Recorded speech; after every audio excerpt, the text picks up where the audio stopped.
So இப்போ ஒரு image பார்த்தீங்க இல்லையா, ஸோ அதுதான் solar spectrum. So solar spectrum அப்படின்னா என்ன? ஸோ அதில் என்ன பார்த்தீங்க அந்த இமேஜில்? ஸோ அது ஒரு கண்டினியூஸ் ஸ்பெக்ட்ரமாக இருந்துச்சு.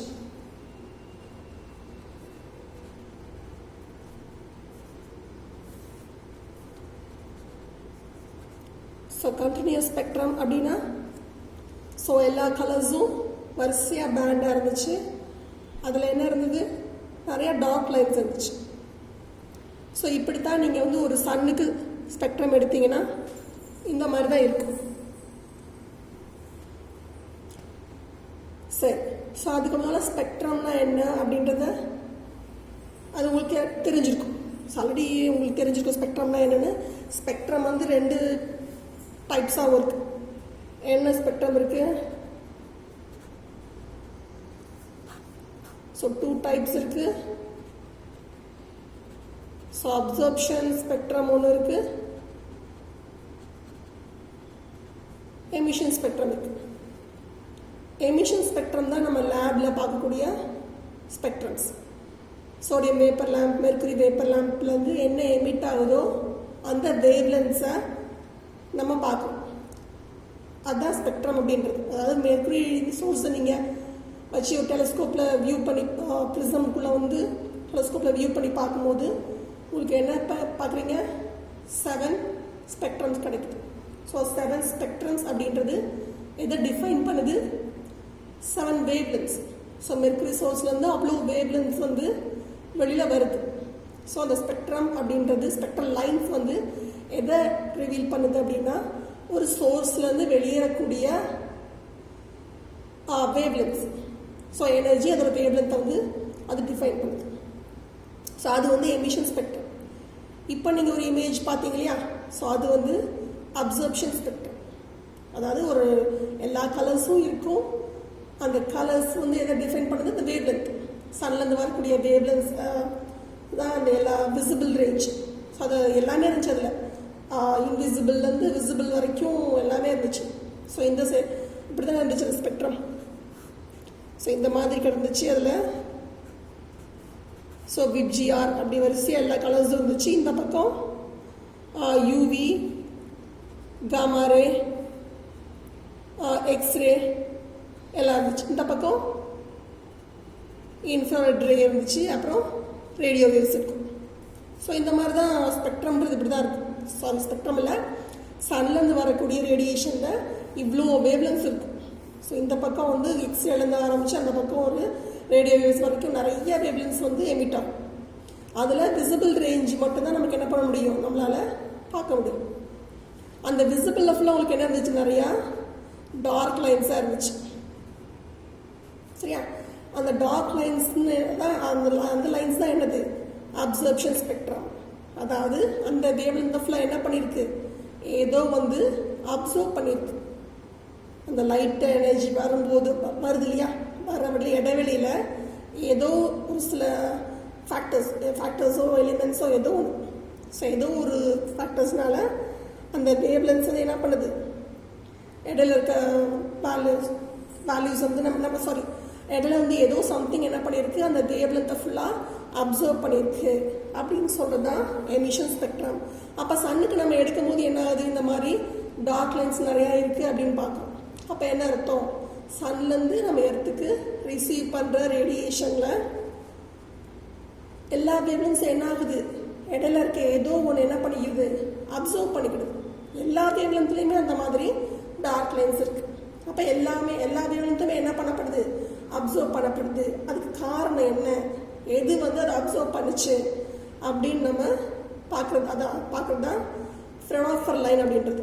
அந்த பிளாக் லைன்ஸ்க்கெலாம் பேர் என்ன சொல்கிறாங்கன்னா ஃப்ரெனோஃபர் லைன் சொல்கிறாங்க. ஸோ இதை ஒரு ஹிஸ்ட்ரியை நம்ம பார்ப்போம்.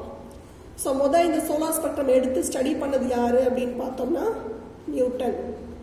நியூட்டன் அப்படின்றவர் தான் இனிஷியலாக இந்த மாதிரி ஸ்பெக்ட்ரம் எடுத்து லைன்ஸ் நிறையா இருக்குது அப்படின்றத சொல்கிறார். ஸோ நெக்ஸ்ட் அவருக்கு அப்புறம் வந்து என்ன யார் பண்ணுறாங்கன்னா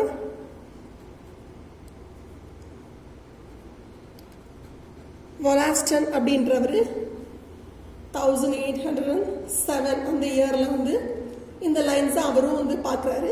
ஆனால் யாராலையும் அதுக்கு விளக்கம் வந்து சொல்ல முடியும். ஸோ அதுக்கப்புறம் ஃபைனலாக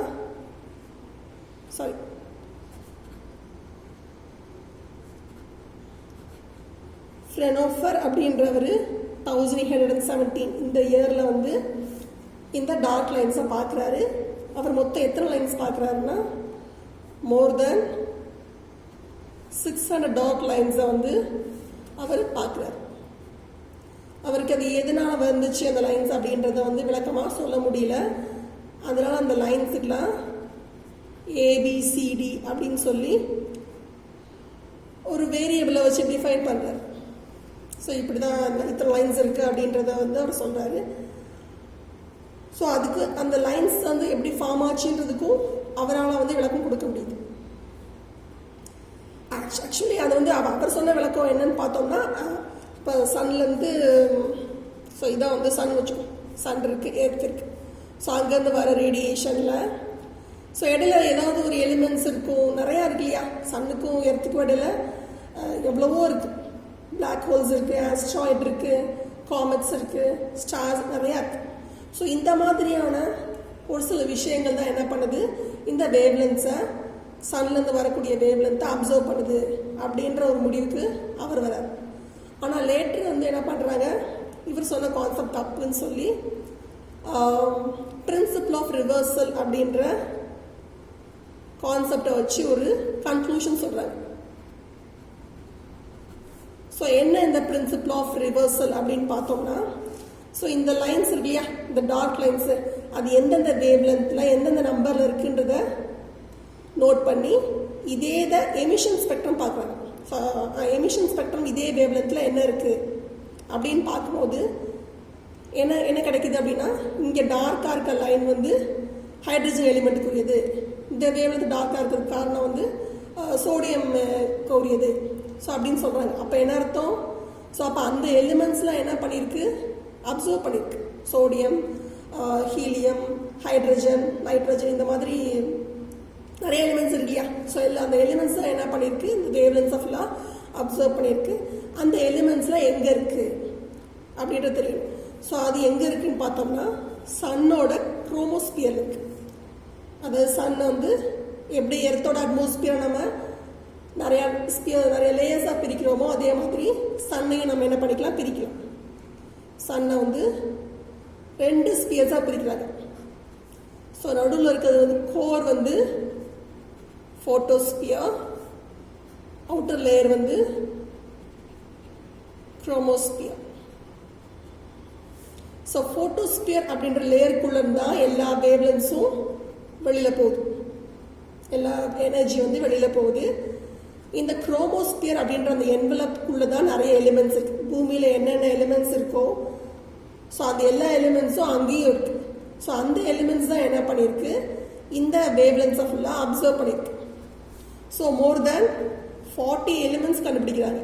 பூமியில் இருக்கிற மாதிரி 40 எலிமெண்ட்ஸ் என்ன ஆகிட்டு இருக்கு, சன்லையும் இருக்குது அப்படின்றத இந்த சோலார் ஸ்பெக்ட்ரம் வச்சு சொல்கிறாங்க. ஸோ அந்த லைன்ஸ் தான் அதை சொன்ன.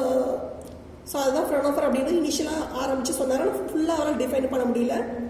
லேட்டர் வந்து அதை டிஃபைன் பண்ணி இந்த மாதிரி லைன்ஸுக்கான காரணங்கள் வந்து இதுதான் சொல்கிறாங்க. ஸோ அதுவும் இல்லாமல் டெலூரிக் லைன்ஸ் அப்படின்ற லைனும் அடிஷ்னலாக இருக்குது அப்படின்றது சொல்கிறாங்க. ஸோ டெலூரிக் லைன்ஸ் ஃபார்ம் ஆகுது காரணம் என்ன அப்படின்னா, எர்த்தோட அட்மாஸ்பியரில் இருக்க அந்த டஸ்ட்டு, வாட்டர் வேப்பர், ஸோ இதனால் வந்து உருவாகிற லைன்ஸ் தான் இந்த டெலூரிக் லைன்ஸ். ஸோ டஸ்ட்னாலேயும் வாட்டர் வேப்பரும் அட்மாஸ்பியர் இருக்கிறதுனால தான் அந்த டெலூரிக் லைன்ஸ் ஃபார்ம் ஆகுது. அதுவும் அடிஷ்னலாக என்ன இருக்குது இந்த ஸ்பெக்ட்ரத்தில், அந்த லைன்ஸும் நான் வந்து இருக்குது. சரியா? ஸோ இதை சொல்கிறது தான் எனது ஃப்ரெனோஃபர் லைன் அல்லது சோலார் ஸ்பெக்ட்ரம் அப்படின்னு சொல்லுவோம்.